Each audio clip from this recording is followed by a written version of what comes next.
Hello everyone, and welcome to Listen to a Book Every Day. I'm Zoe. Today is the final episode of our Kazuo Inamori series, where I'll introduce his Amoeba Management. First, let's answer a question. What exactly is Amoeba Management? It's a management model founded by Kazuo Inamori himself. What is an amoeba?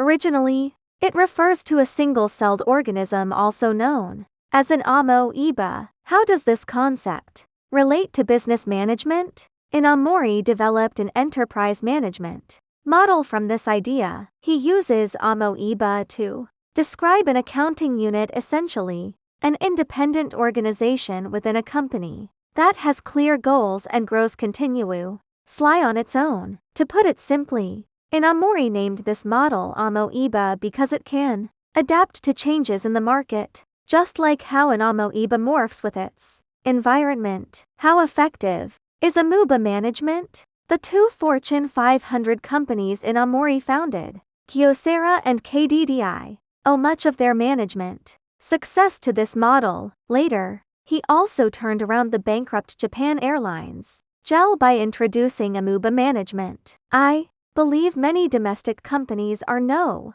strangers to this model. As far as I know, numerous companies have adopted Amoeba Management, some with great success, while others have seen little improvement. So why do some companies fail to thrive after implementing Amoeba Management? While Amoeba Management has a complete set of theories and methodologies, every industry is unique, making it hard to apply the model rigidly. There's no one-size-fits-all solution. You have to tailor it to your needs. You must understand the prerequisites and background of Amoeba Management, master its methodologies, overcome resistance from conservative employees within the company, and most importantly, grasp the fundamental purpose Inamori had in mind when proposing it: to achieve full employee participation in management, inspire employees' sense of responsibility, and make the company's operations 360-degree transparent. This is precisely what many company leaders are reluctant to see. There's an interesting story. When Inamori had just started his business, he attended a lecture by Konosuke Matsushita. Matsushita talked about his bucket theory, which we mentioned earlier, stating that a company should always keep some water, that is, cash reserves, in its bucket to survive economic downturns. At the time, Inamori asked Matsushita, "We're already struggling to keep the business afloat, living day to day. How can we possibly set aside money for reserves?" Matsushita smiled and replied, "I don't know exactly how to save it, but I know you must do it." Inamori was puzzled, thinking, is he just fooling me? Years later, someone asked Inamori, "I've practiced Amoeba Management for years, but my business is still struggling. Why?" Inamori smiled and said,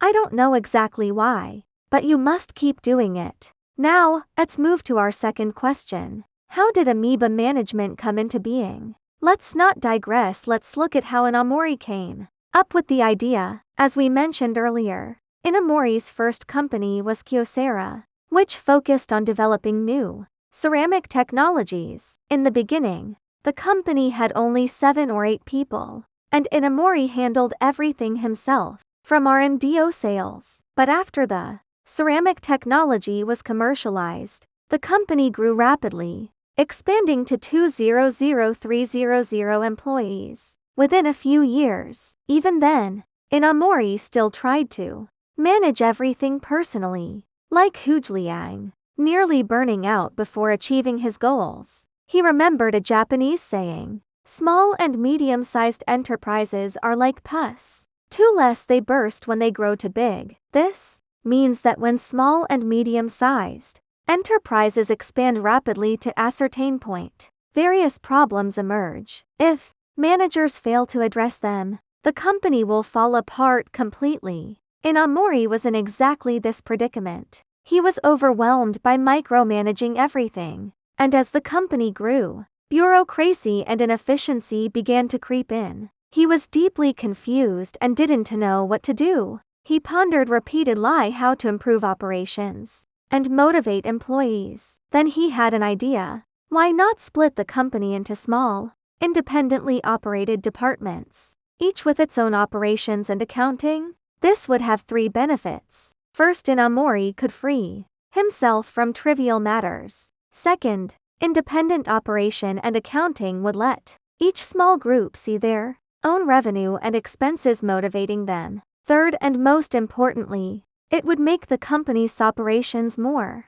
transparent. Every department's income and expenditure would be clear, making rewards and penalties rule-based, and problems in any link could be detected promptly. Transparency in operations is something Inamori emphasized repeatedly in his book. In the 1960s, Japan saw severe labor management conflicts, and many company leaders refused to share performance data with employees for fear they would demand raises. Inamori did the opposite. He made the entire company as transparent as Beijing on a clear, smog-free day. This shows that when Inamori introduced Amoeba Management, he had no selfish motives. He truly had the company's long-term interests at heart. However, many frontline employees could tread income statements if they could understand the reports. They could prepare them. How could independent accounting work?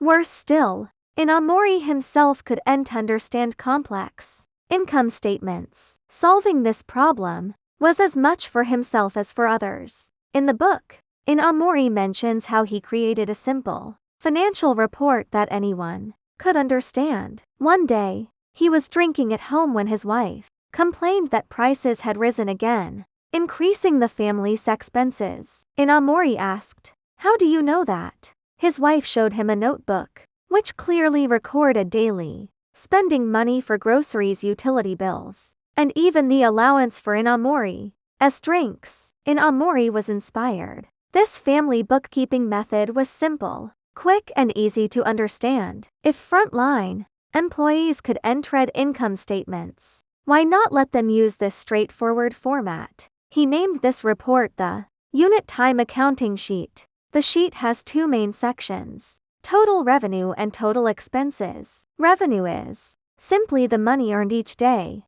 Expenses include all outlays, such as procurement costs, overtime pay, and commissions. Subtracting expenses from revenue gives the profit. The sheet is calculated per hour, so revenue and expenditure can be tracked in real time. Additionally, dividing the monthly total profit by the total hours worked shows how much money is earned or spent per hour. This unit time accounting sheet is highly efficient. It clearly reveals which departments are making good use of their time and which are slacking off. Inamori required every Amoeba to submit on it time accounting sheet daily to monitor their revenue and expenditure. This method isn't just for manufacturing. It was also introduced to sales departments. Inamori explained that this was highly meaningful for sales. The sales department buys products from the production department and sells them to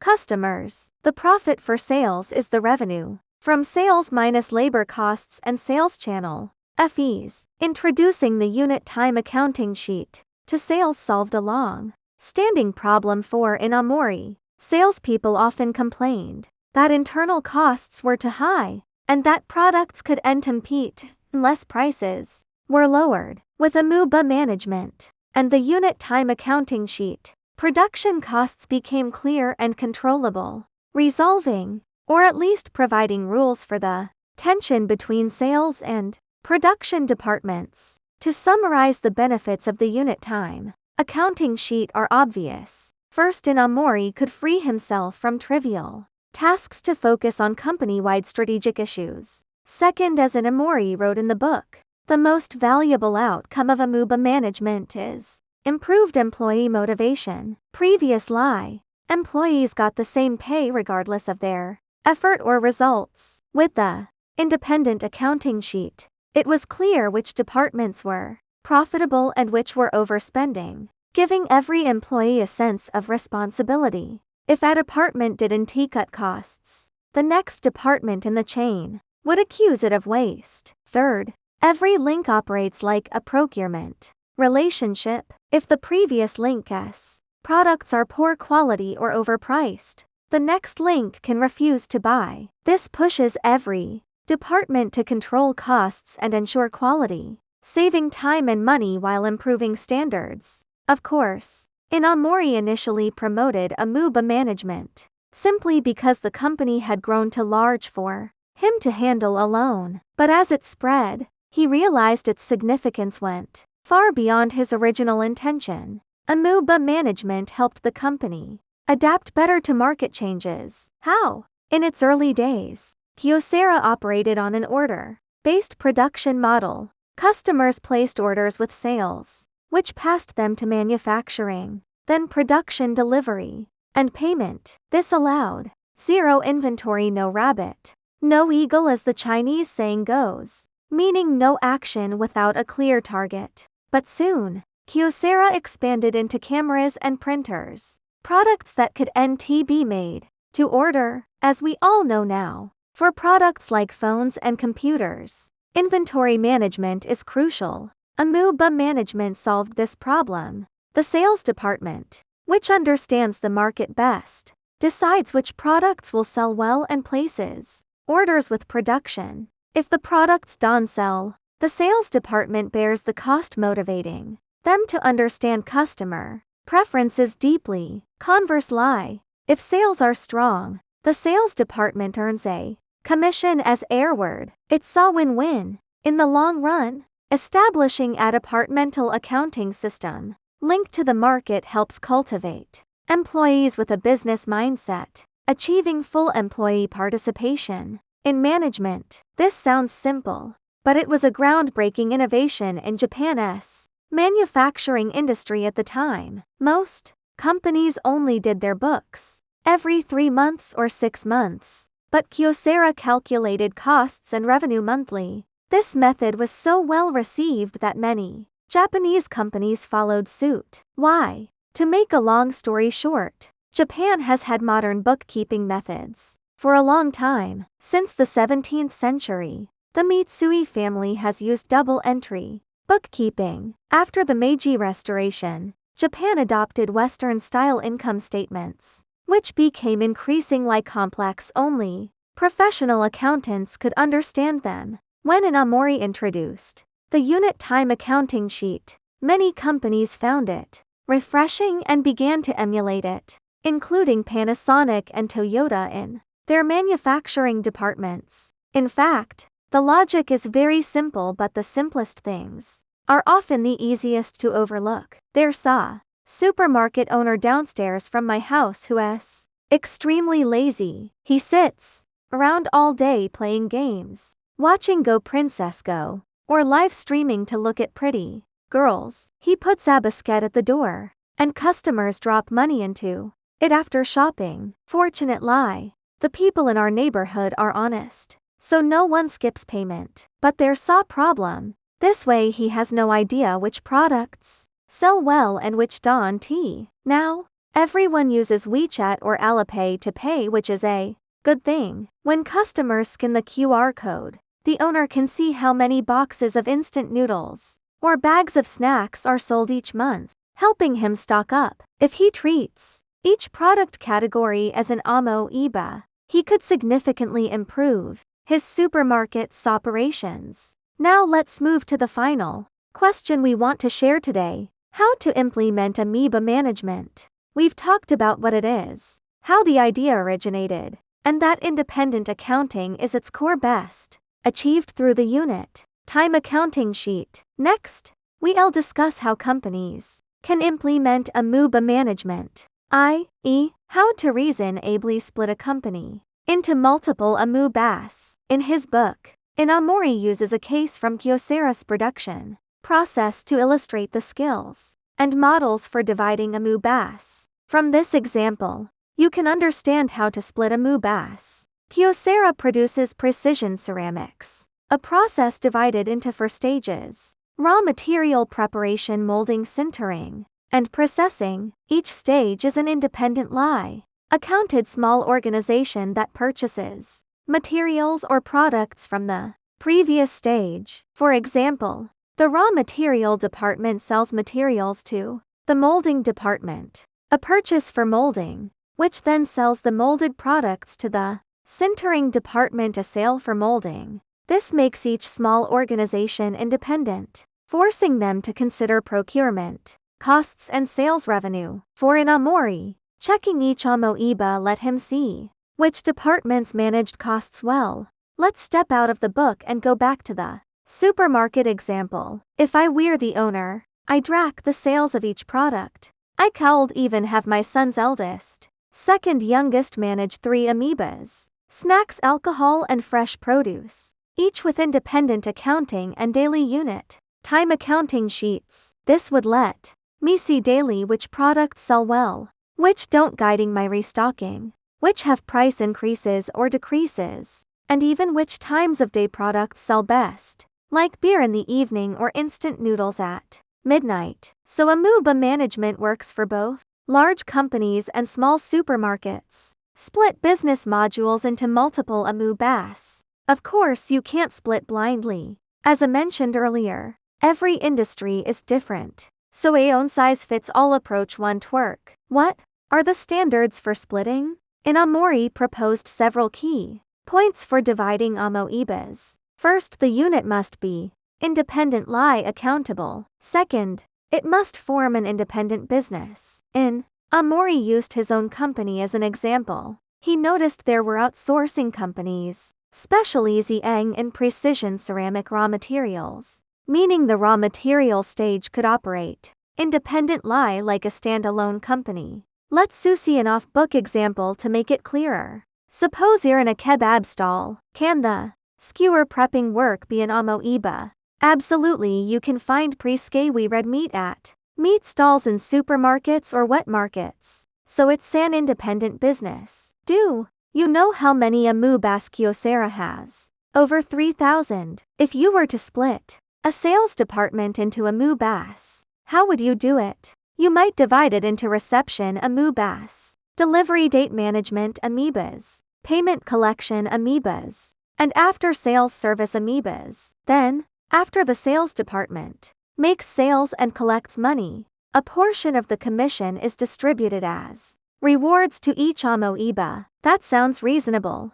right? But have you thought about the customer's perspective? Customers don't care which Amoeba serves them. They want service from the Kyocera brand. Splitting too finely can lead to buck passing and prevent one-stop service. So Inamori never split Kyocera sales department this way. He emphasized repeatedly that Kyocera's overall goal is customer first, and everything must consider the customer's experience. If any split is found to be unfavorable to customers, it is adjusted. In other words, Kyocera's amoebas are constantly evolving. Kyocera's organizational structure was then set up like ordinary companies, either no rigid HR, finance or sales departments. Instead, it was adjusted continuously based on business needs. For example, the manufacturing department was divided into 3 Amoebas: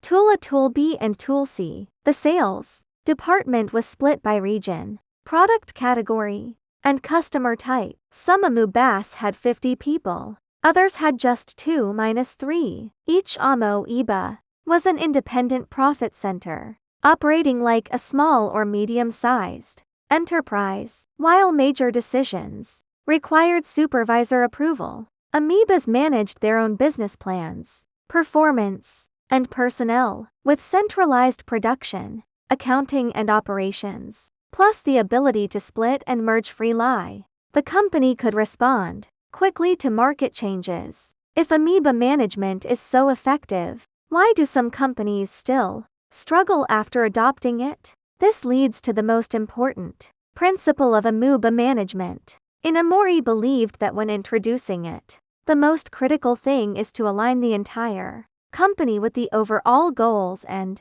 principles. Without this guidance, any implementation will fail. Beyond technical mistakes, we must understand the philosophy behind Amoeba management. It is a set of methodologies, but it is supported by Inamori's philosophy. In other words, it has an ethical foundation. If you only master the technical aspects and ignore the ethical ones, Amoeba Management will definitely go astray. We've talked extensively about Inamori's management philosophy in the previous 2 episodes. Inamori was a man of strong moral character, and he followed the principle of not doing evil in all his management practices. That's what makes him great. Inamori also pointed out that conflicts of interest are inevitable when promoting Amoeba Management, such as tensions between manufacturing and sales departments, or Amoebas prioritizing their own interests over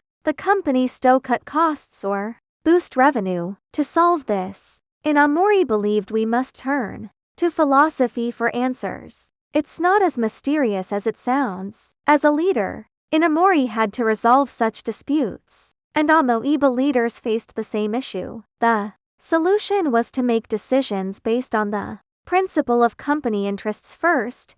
Inamori used a term called takechi judgment. Takechi was an ancient Japanese official, known for his ability to settle cases, like China's Bao Zheng or Ku Hun. Inamori believed leaders must follow simple principles: no lying, no cheating, and integrity. These sound like things even elementary school students know, but how to apply them in a company? Amoeba Management is a perfect example. Every Amoeba feels like an operator with great responsibility, yet Inamori never used bonuses to motivate employees. Even top performers only got recognition from colleagues and encouragement from their boss. Some might say, that's just verbal praise, no real benefits. But the Japanese see it differently. Traditionally, Japanese employees stay with one company for life and rarely switch jobs, so they value long-term development more. Good performance brings more promotion opportunities and room for growth. Some argue that Amoeba Management worked at Kyocera only because Inamori knew the company so well. But does it work elsewhere? Inamori himself provided a perfect example: his 2010 reform of JAL, which turned the bankrupt airline around using Amoeba Management. At the time, JAL was deeply troubled. Bureaucracy was rife, inefficiency was rampant, there was no sense of crisis, and a muddling along atmosphere pervaded the company. What did Inamori do? First, he touched employees' hearts. He always flew JAL when traveling, and only in economy class. Employees were deeply moved when they saw their boss living so frugally. Second, he introduced Amoeba Management. Previously, JAL's basic accounting unit was the airport in. Amori thought this was ridiculous. Airlines don't make money from airports. They make money from routes. So he made each route an independent Amoeba with its own accounting. This sounds simple but was actually very complex. Previously, data on a route's revenue and expenses took 3 months to compile. Inamori thought this was absurd. If it's an international route, that's an international joke. After discussing with the board, he required every route to submit on it time accounting sheet the next day to track income and expenditure in real time. Inamori compared the numbers on the unit time accounting sheet to the numbers on an airplane's instrument panel. They served as a crucial guide, ensuring managers stayed on course. When someone opposed Amoeba Management, Inamori would say, "Then I'll remove the instrument panel from your plane. Go ahead, fly it if you are so capable." This transparency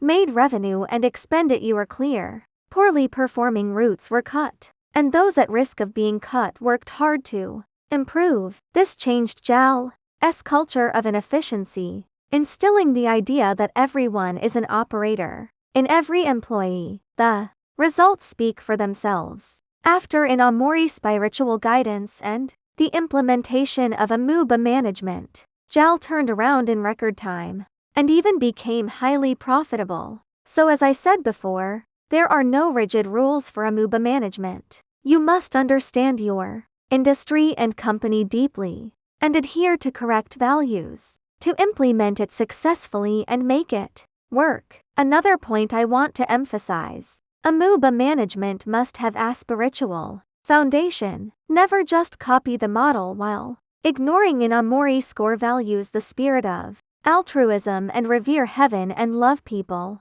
The original intention of Amoeba Management is to inspire employees' fighting spirit and make everyone an operator. If you introduce it just to make money and line your own pockets, you completely betray Inamori's spirit. And according to Inamori's philosophy, you might achieve temporary success, but failure will eventually come. That covers the core value of Amoeba Management that I want to share. Let us summarize the book's key points. An Amoeba is an independent organization within a company with clear goals and continuous self-growth. Independent accounting is its core, achieved through the unit time accounting sheet. The purpose of Amoeba Management is to realize full employee participation in management, inspire employees' sense of responsibility, and make the company's operations 360-degree transparent. In the long run, the flexible Amoeba model adapts quickly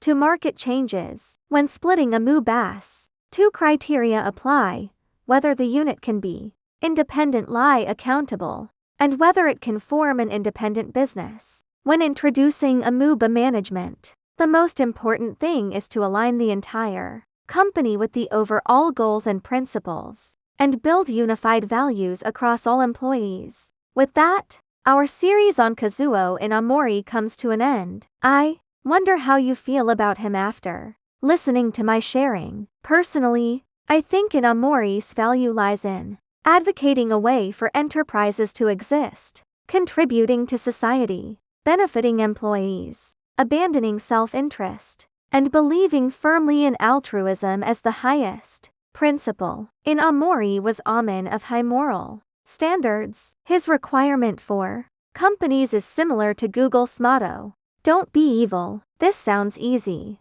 but it's not. Survival is certain, lie important for enterprises, but using survival as an excuse to do evil is unforgivable. It's like a person. You can beg for food, but you can't do evil. It's such a simple, down-to-earth principle. Finally, congratulations on finishing another book.